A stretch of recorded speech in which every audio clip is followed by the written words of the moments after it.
What's up, everybody? Welcome into another edition of Crush City Territory. I'm Chandler Rome, joined by Tyler Stafford. Before we get into the Astros, happy Easter, everyone.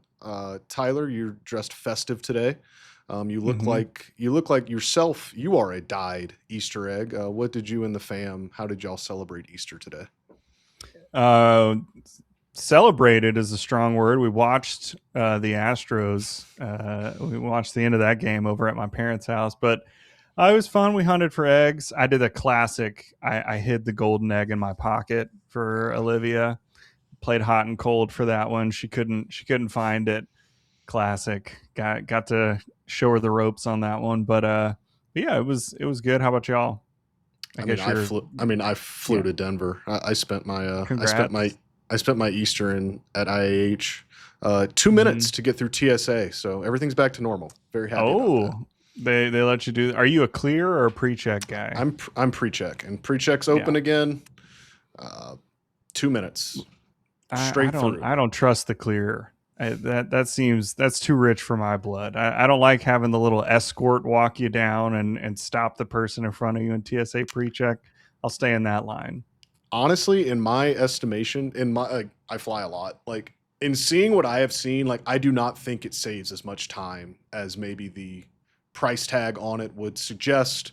I've Depends gotten on where you're through at. right, but I've gotten through TSA pre faster than I've seen people get through clear.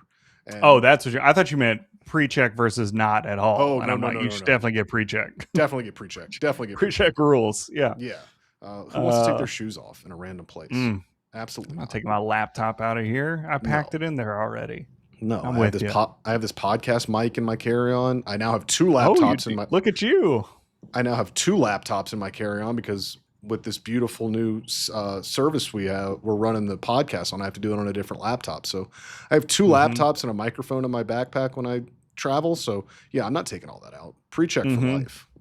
There you go. And that's the only fun thing that we get to talk about because that was bad. Did not enjoy watching that series. I'm tired of the friggin' A's beating the Astros.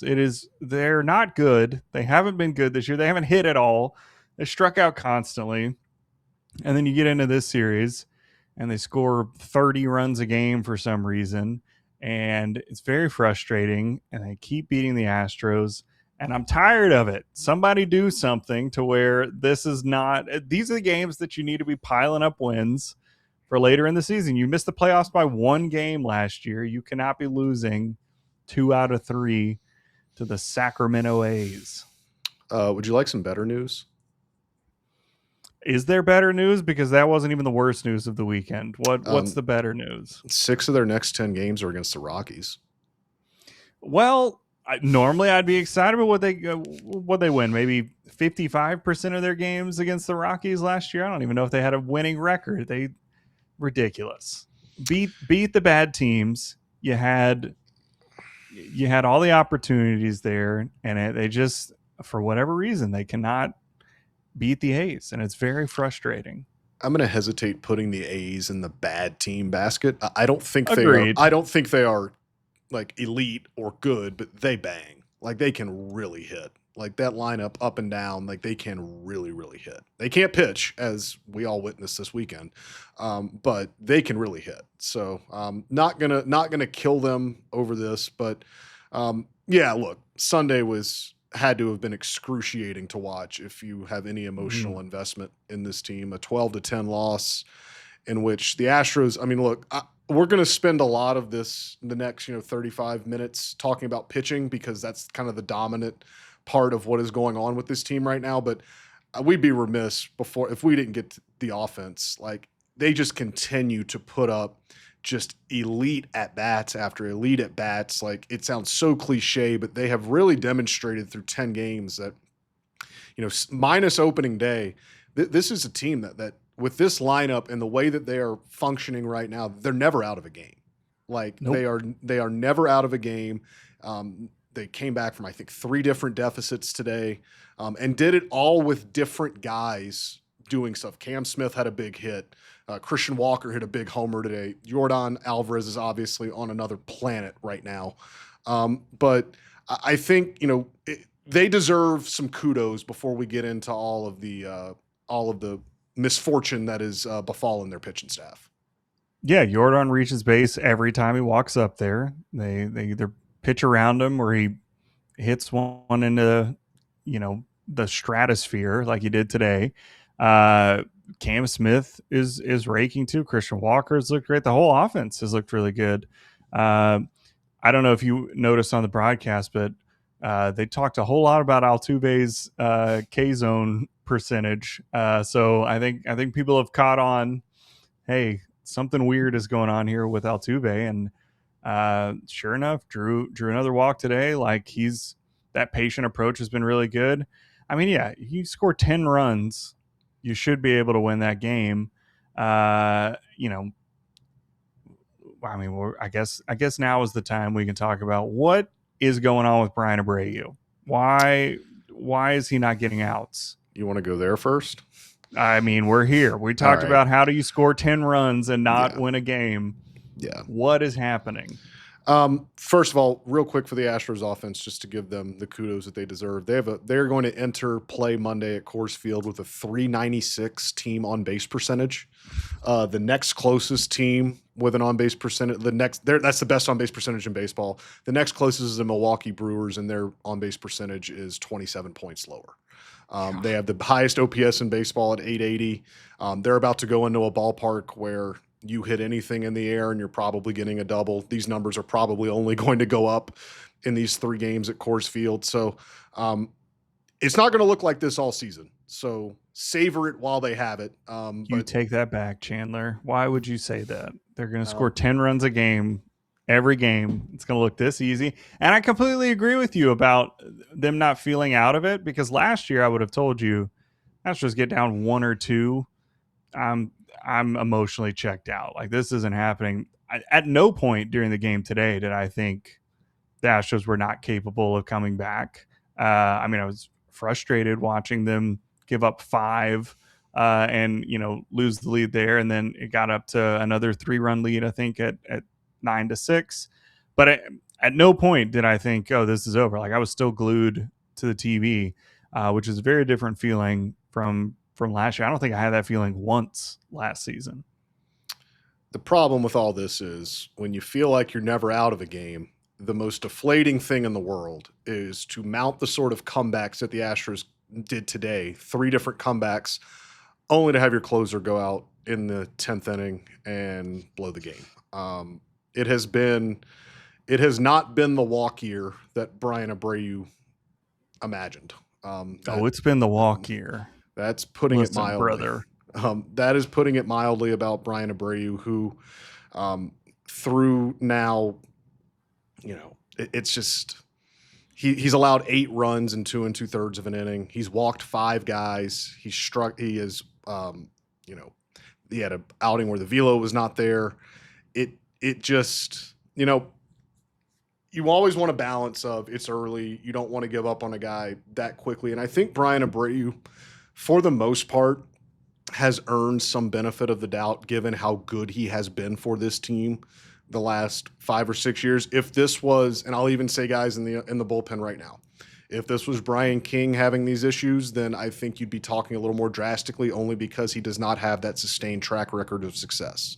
Same thing with, maybe an AJ Bluebaugh, guys that you haven't seen be elite relievers for a long time throwing leverage innings. Like Bryan Abreu, it is not a debate. Bryan Abreu is a top 5 reliever in baseball. The stats back it up. He has been a top 5 reliever in baseball the last 3 years. It has not looked that way this year. I don't know. I can't put my finger on what it is. Today I thought it was very interesting that I believe his first 10 pitches today were sliders. He's got a very good slider. He got out of damage using the slider, but does that mean that he does not trust his fastball? Does that mean that maybe the velo is not where he wants it to be? The couple fastballs he did throw today were 97, so the velo looked okay. But he got very slider happy. He got very spin happy. The results are not there. And I wonder at what point Joe Espada has to consider maybe allowing him to work some things out in lower leverage spots. But at the same time, they don't have anyone in their bullpen that profiles as just that lockdown ninth inning closer. That type of stuff doesn't exist in their bullpen outside of Bryan Abreu. So it's a difficult line for Joe Espada to walk right now. Dating back to last season, when he took over the end of August. So I just went from August 30th to now. So when you add those stats together, it is 15 earned runs over 12 and a third innings, a 10.95 ERA through the end of August of last year. He hasn't looked good for a while. It's not just like it's these couple of starts here. I mean, he ended last year not looking good in that closer role, and has still been in the closer role and has not looked good. And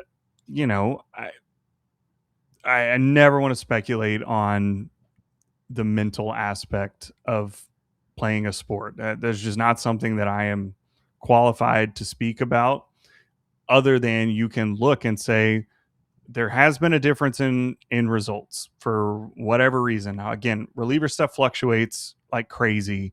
I mean, you can look bad a few times. It'd be different if he had one game where he gave up 8 runs and that was inflating the ERA. But I mean, he's not having a shutdown inning like ever. That it's just not happening, and it hasn't happened for a while, really, since he's taken over this closer role. And I don't know what that is or why that's happening. But I do know, we talked about before the season started, closers get paid. And even though Bryan Abreu has not been in the closer role, he's been so good that you would assume that he's going to get paid like a closer. You're not going to get paid like a closer if you can't pitch as a closer. Like there is a difference between setup guys and closers, and there's a reason those elite guys are good year after year after year. They're always good, even when their stuff changes or they don't have, the exact control that they want. They're just able to figure it out game after game, year after year. And Bryan Abreu has not been able to do that when he's been asked to be in that highest of pressure situations.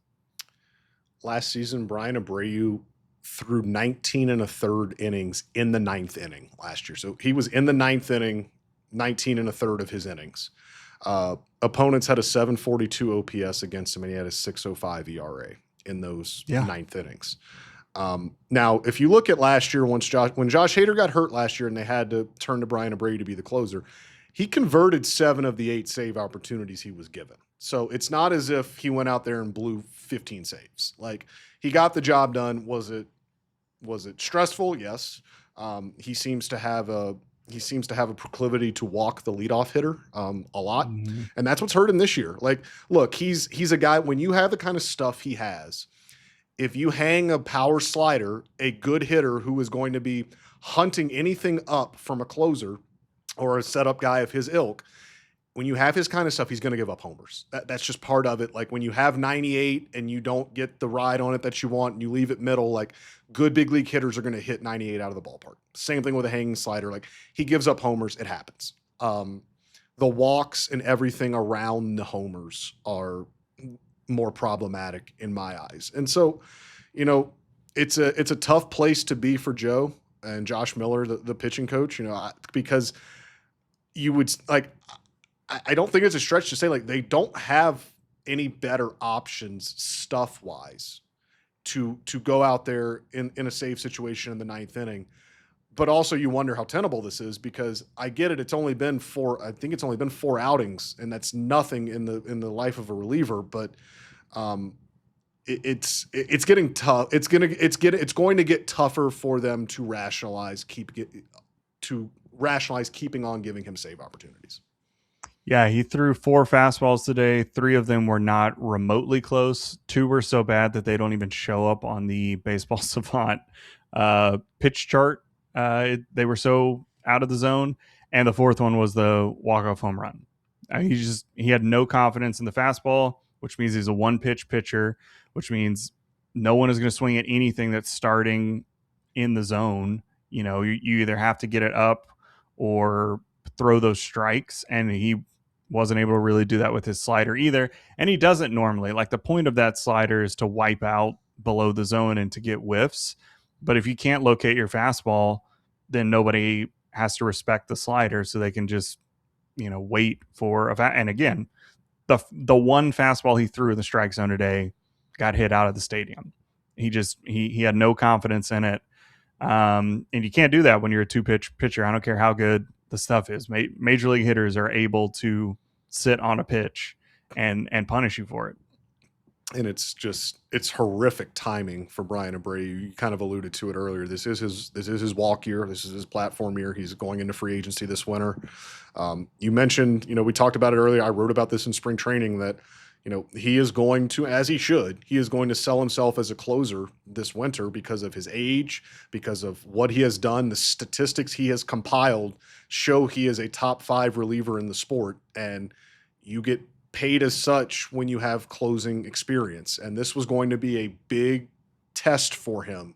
This stretch while Josh Hader was out was going to be a huge test for him to see if he was going to get paid like an Edwin Diaz, if he was going to get paid, not maybe like a Josh Hader, but like a Devin Williams, a guy like that when he goes into free agency this year.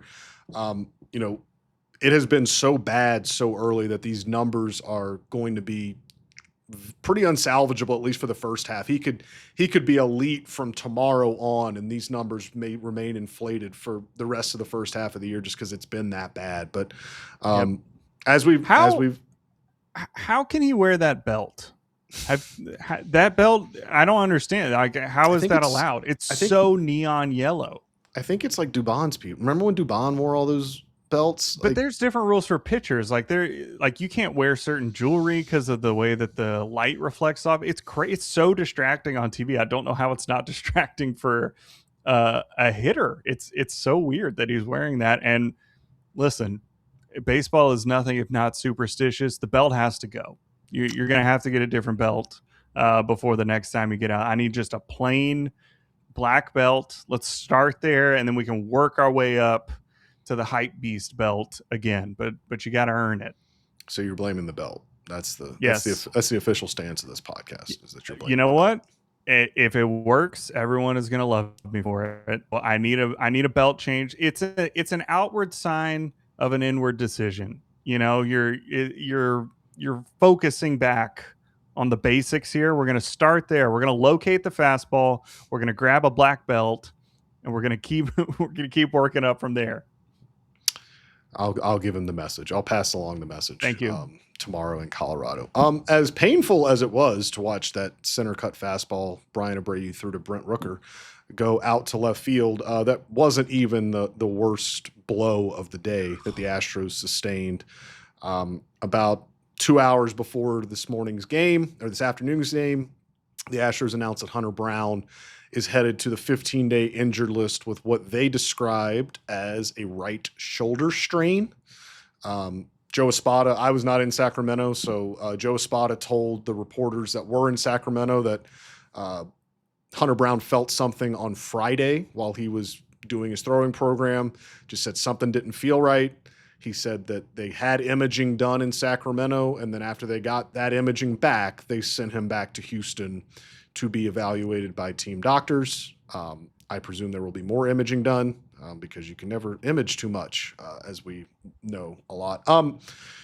If I would have asked you before the year, Tyler, like, who could this team not afford to lose the most? Like, who is the most irreplaceable player on this team? I know Yordan Alvarez would have been a popular answer, and it's probably not wrong to say him, but I would have said Hunter Brown. And just because, like, they don't have like what they had last year with him and Fromber of just interchangeable kind of number one pitchers. They don't have that.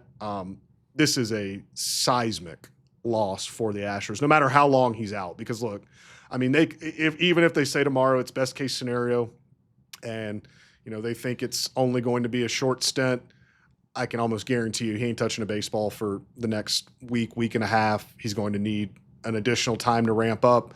I would be surprised if you see him, before May. That I know that sounds. I think All-Star break. I think if you see him before the All-Star break, that's a win. A right shoulder strain. Come on, like that's no chance he's touching a ball for the next couple of weeks. It's not going to be a week and a half, especially because again, he's what, a year and a half now from free agency as well. Like, He's 2 he's years. not He's 2.5 years from free agency. okay. Okay. Either way, like he's too valuable to not make sure that he is completely right, and then you got to ramp him all the way back up. It's gonna be months before he's pitching again. It's a shoulder sprain. Like that's the most serious thing. Yeah, I mean it's going to be a while. If we see him before the All-Star break, I would be shocked. One thing we're not going to do, and I hate when this becomes a discourse, and it already has become a discourse, like we are not going to identify like one sole reason why Hunter Brown got hurt. Pitchers are built to break down. Pitchers are built to get hurt. This is a guy that this is the first trip to the injured list he has had in his professional career. He has been the epitome of health. He is, really, I was looking it up today. I did not realize like how durable and how much of a workhorse he's been across the past 3 seasons. He's thrown 521 and 2/3 innings in the regular season since 2023, his first full year in the big leagues. There's only 15 other pitchers that have thrown that much in that stretch. Like he has low key been a workhorse, and it kind of got missed because Fromber was on the staff for so long, and that was always Fromber's calling card, was that workhorse. So like he never really talked about Hunter in that way, but he's thrown a lot. That's not me breaking any news to you. He has established a career high in innings pitched each of the last 2 years. He threw 102 pitches on opening day, which was the most of any opening day starter in baseball. The Astros he only threw 78 pitches in his next start, due in part to that high workload that he had on opening day. Again, like this did not occur in that game. We're not going to sit here and point to any of the things I just listed as a reason he got hurt. Pitchers are built to break down, but either way, it is an unfortunate loss for the Astros who can't replace him. Like, I mean, yeah, they're going to have new arms come up. Like Spencer Arrigetti's probably going to come up in the next couple of days, and they're going to put him back in the rotation as part of a 6-man. Ryan Weiss may get his chance to start. They could call up Jason Alexander, Colton Gordon, Peter Lambert. Like they've got guys, like they've got right arms that can come up and help. Yeah. But none of those are Hunter Brown. Right. Like he's irreplaceable internally from what they have on the roster. Yeah. That's the guy that you just cannot lose. And they have lost him for a while. It's bad enough to lose a series to the A's, but you would take that in a heartbeat if it meant Hunter Brown was going to be back, and it's going to be a long time. So who starts tomorrow now? Cody Bolton. You definitely knew who that was. Who? Wait, no, that's 6'7". He is 6'7". He is 6'7". Yes, I know that because Olivia noticed him the other day. So I do know who he is. Thank you. Troy Bolton's younger brother, I believe, from the Wildcats basketball program. He's going to be soaring. He's going to be soaring in Coors Field. There you go. That's good. I still have the dance down. If you need me to, Wildcat everywhere, save your hands up. I'm ready. Ready if we need it. Okay. Well, good for that gentleman. Looking forward to seeing that. Good luck, Coors Field. Have at it, man. Just hope your offense keeps scoring 15 runs a game, which they can probably do at Coors Field. As far as what they're going to do going forward, they were always going to. They had discussed shifting back into a 6-man rotation after Thursday. So the Astros are off on Thursday after this 3-game series in Colorado. They begin a stretch of 13 games in a row on Friday in Seattle. They had discussed going to a 6-man rotation then.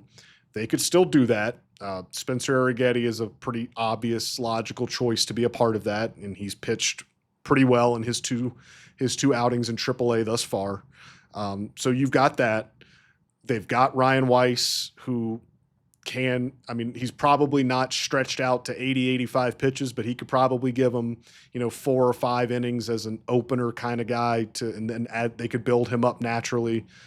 AJ Bluebaugh did go multiple innings today and threw longer than I thought he would. So maybe that's a stretch. Maybe that is a sign that they would like to keep him stretched out.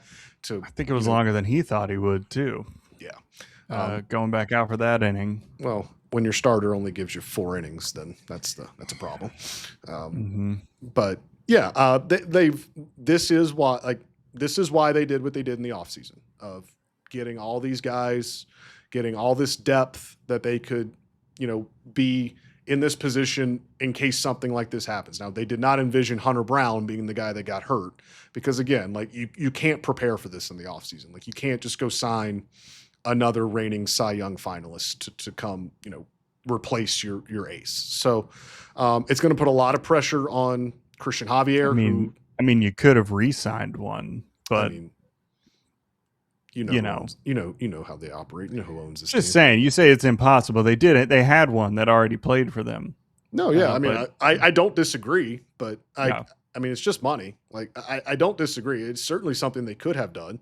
I mean, they gave Tatsuya Imai, he could make up to $22 million on this contract they gave him. Now, Frommer's going to make more than that with the Tigers, but yeah, if they were willing to spend that much money, you do kind of wonder why. But yeah, I don't disagree with what you're saying, but I also I've just been around so long that you've just kind of seen how they operate, right? And you knew. Yeah, I had no thought that they would do it. I'm just pointing out it's not like these. You say they don't grow on trees. Well, they were here already. You just had to continue to keep the tree. But you chose not to. And, sometimes it works out, sometimes it doesn't. But yeah, they are in a world of hurt, especially with, look, McCullers did not fall apart today, but that was a little more typical. Yeah, the strike throwing disappeared. And he kept looking at his finger. I was waiting I just kept waiting for a blister announcement. The first couple of innings, every time he threw, he looked down at his finger, and none of the pitches were competitive. He couldn't backdoor that cutter at all today, which is what really helped him in the first start. But again, it's not like he fell apart. Christian Javier is quite worrisome. I've been ringing that bell all throughout spring training too. That is scary. People are writing him in as if he is a guaranteed number 3 starter, and I don't know, man. I that's scary to me. And so, again, you've got a bunch of guys that can pitch. But you don't have anybody that can lead your rotation with any sort of confidence right now. No, and this puts a lot of pressure on them to get Christian Javier right. Because Imai is now the ace of this. He's paid like the unequivocally. Ace. Yeah. He's paid like the ace. But it puts a lot of pressure on them to get Christian Javier right because for this one reason. You mentioned they have a lot of guys that can pitch, but we've never seen them be able to lead a rotation or be able to be that stalwart. We have seen that from Christian Javier. That is in him. We saw it in 2022. We saw it for a little bit in 2021. You have seen that this guy has the ability to be a number 2, low end number 1 starter. It is in there. It's just they have got to find a way to get it back. This is now a thing where we have seen it and we know that it can happen, but it's a command thing. I think he told reporters in Sacramento that he had problems gripping the baseball, that the ball was slick. He's going to make his next start at Coors Field where the ball does some insane things in this altitude. So I don't know that it's going to get much better at Coors Field. But they've got to get him right. This just underscores how urgent it is that they get him right. And look, I'm not saying he has to go out there and, throw no hitters every other time out like he was trying to do in 2022, but they've got to get him to a point where he can give them some length. get like, because that's been the thing with him. His command's been so off that it's kind of looked like it's been the same kind of McCullers problem. There's been a lot of inefficiency. There's been a lot of, he's had 70 pitches through 3 innings and they're having to burn through their bullpen. Like, they've got to find a way to get him deeper into games. There are flashes where, like, if you look at the underlying numbers, the IVB looks good on the 4-seamer. The velo, he was up to 94 a couple of times against the A's the other night. Like, it's in there. Like, there's flashes in there, but it's sometimes it's mechanics. Sometimes it's just, it is incumbent on them. They do this very well. Like, this is the one thing that we have praised them for endlessly. They're very good at diagnosing problems with pitching, at fixing them and getting them, finding ways to turn these guys around. They have to do that with Christian Javier because, especially with Hunter Brown out, his importance to this team is only magnified. Yeah, I mean, you talked about just eating the innings. The Astros don't have a single guy in their rotation that feels like a bullpen off day. Like every time Fromber or Hunter Brown went out, the bullpen can pretty safely assume they don't have to start stirring until at least the 6th inning. Every single start now feels like you might have to get somebody up in the 3rd or the 4th. It's a real possibility. And that just doesn't exist for your ace guys. And that just puts so much more pressure on your bullpen when you don't know how many innings you're going to have every single game. One guy who, like, if there's pressure on him, he seems like he can meet the moment, was Tatsuya Imai, who I think everything we talked about after his debut, right, of just the nerves, just everything about it being his first big league start. I think there probably was some validity to that because he comes back against the A's kind of away from everything in a minor league ballpark, second start, not a ton of attention, not as much attention on him as it was in his first start. And that was really, really impressive.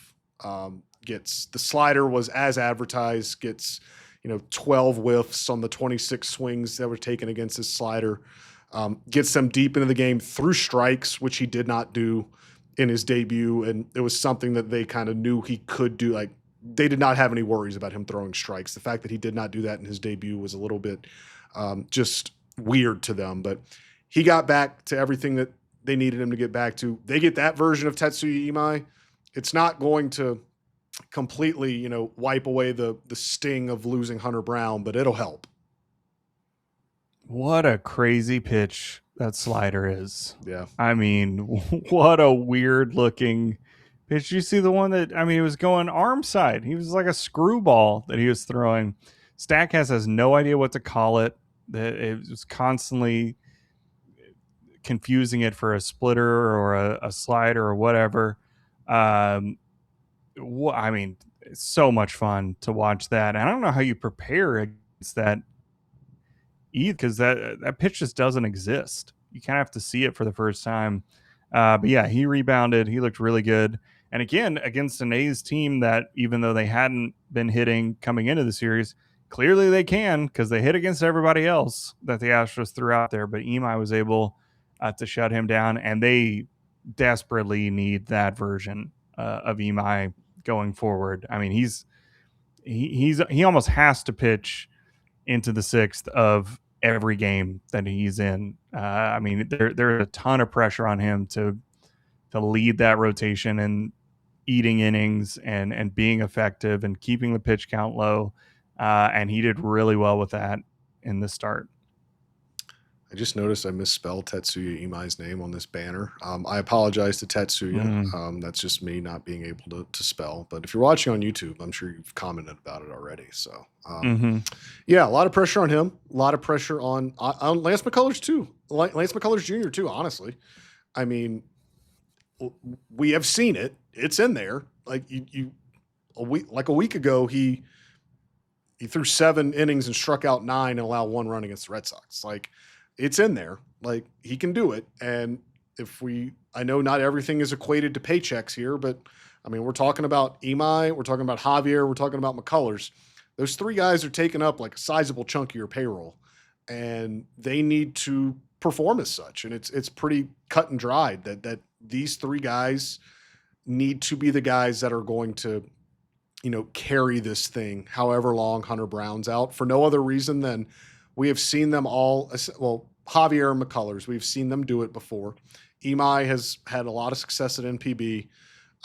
These three guys they're older, they're veterans, they've got experience at the professional level, more so than other guys in this rotation. They've got to be the ones that buoy this thing going forward. Yeah. It's not happened consistently enough. So that is nerve-wracking for sure.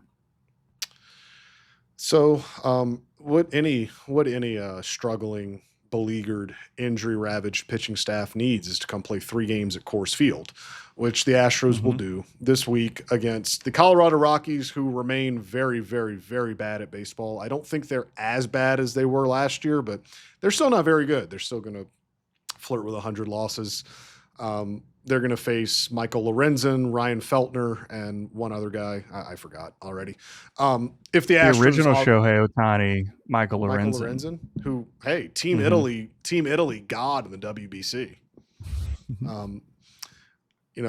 Look, this is a team that is going to have to outscore, that is going to have to outslug its opponents, which is not something that I thought I would say in the preseason, not something I thought I'd say in spring training, but here we are 10 games in, and this team needs its offense to do what it did, this weekend in Sacramento. They scored 10 runs one game, they score 11 runs in another game. They scored 4 and they scored 4 in the middle, but still, you get my point here. Like, they need them to carry the way. They need them to pick the pitching staff up, because the pitching staff right now is in a world of hurt, doesn't have its ace. It doesn't really have a closer. The bullpen leading up to whoever is going to close is shaky at best. So just what you want walking into Coors Field. So we'll see how it goes here in Denver. Until we'll bring you everything that happens from there. But until then, you can follow me on X at Chandler_Rome. You can follow Tyler at Tyler C. Stafford. Please rate and review us on Apple and Spotify. Please like the YouTube video and subscribe to the YouTube channel so you can get notified every time we post a new podcast. We'll be back in the middle of this week. Hopefully Josh Reddick will be back from wherever he's go-karting around to join us, to give us his takes on the beginning of this Astros season. Hopefully we can corral him in here, but we'll be back this week. Until then, we'll talk to you later. Thanks for listening, and enjoy some Coors Field baseball. Closing time.